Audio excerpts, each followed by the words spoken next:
Have 8 bowls out there. Here, I'll explain it all to you. You see, there's a deer that's there's a deer which is a runt, or he's treated badly by the others, so he looks much smaller and scrawny. Anyway, and he gets pushed out of the way by the others. They take up their front foot and hit him on the shoulder over and over until he goes away. And so he gets out of the way and he stands with his back to everybody and just stands there forever. And he's been, if you see the stump bench out there, see, I put a thing of food out there for him on the stump bench. Can you see that? Oh yes. The bowl, because he often goes that way to get out of the way of everybody. Meanwhile, everybody's up here eating. And they came this morning and they ate all the food in all the bowls. So I filled them up again. I've got them spread out so everybody gets a chance. Oh, I see. And then there's one by the door to keep them becoming quite tame, because I'll sit there by the door. But and I put them far away and in front of this window so that we can see them when they come from up here. You see the tracks, how much tracks are over from the hammock coming over? They get to there and then they have to climb. That's why that's low.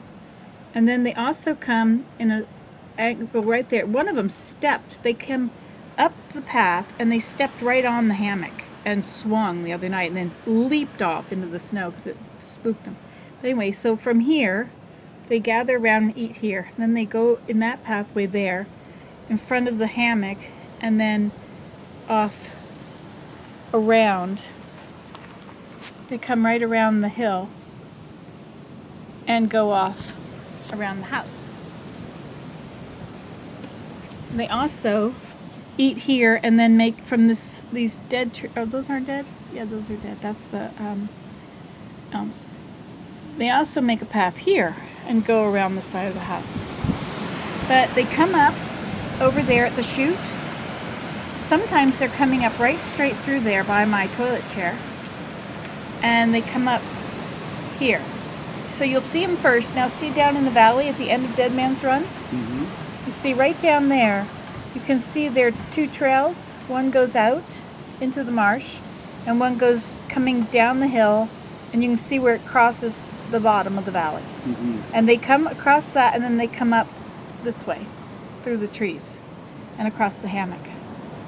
So if you watch, if you're sitting here, you'll notice that a deer down there. And then he'll come up the hill, and they're always, well, most of the time they're in groups. But there has been one that came alone. I think it might have been the scrawny one, but I think they follow the scrawny one around, make sure he doesn't get anything. I think the way they have figured out where the food is, other than being able to smell it, see it's in the teacups too? Yeah. You see it in the teacups? The birds are enjoying them. Blue jays are really enjoying the teacups there. Is that one there? What? So the blue jays, well, when I fill this up, I close the door. And so they hear the sound of the door every time, followed by the smell of molasses.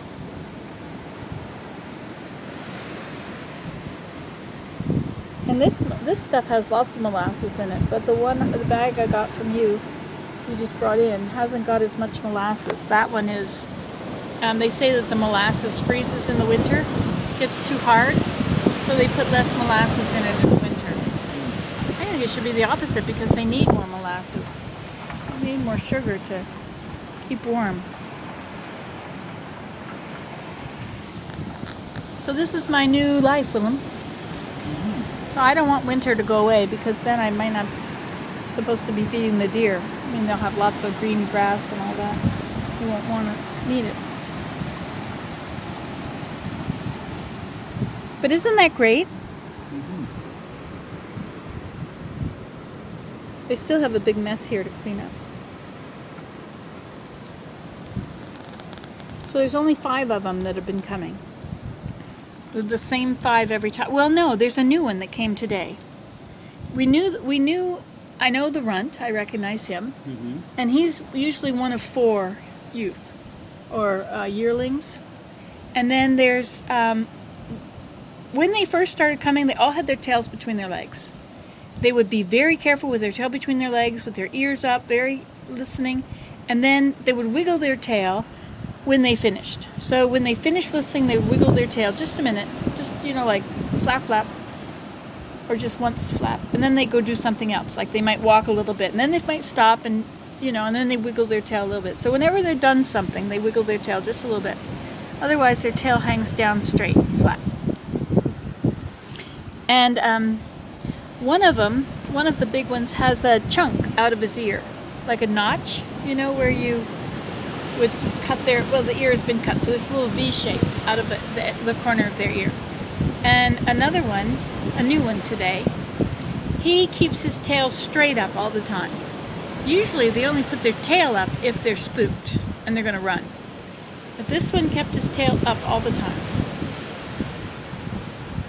I think. I'm not sure if he put it down. He must have put it down after a while.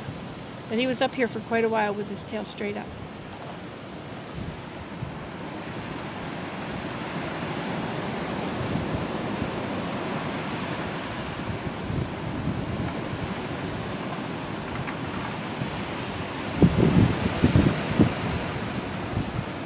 We have a lot of wind today, don't we? So sometimes when they leave here, they go down here, and then you see them later going across there. So they go up that path, you know, the path that goes kind of sideways up the side of the hill, and they take that up to the top of the ridge.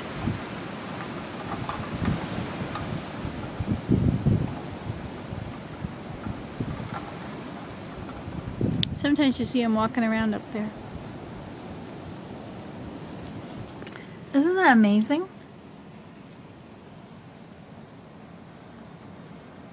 Yes? Yes. So nice they don't have a dog anymore. The deer would never come with a dog around. Do I have a purple smile? Hmm? Do I have purple on my lip? You have purple on your lip, yes. You do? Is it like a double smile?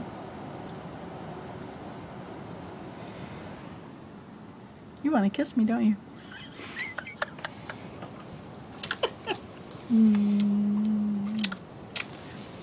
Goodbye.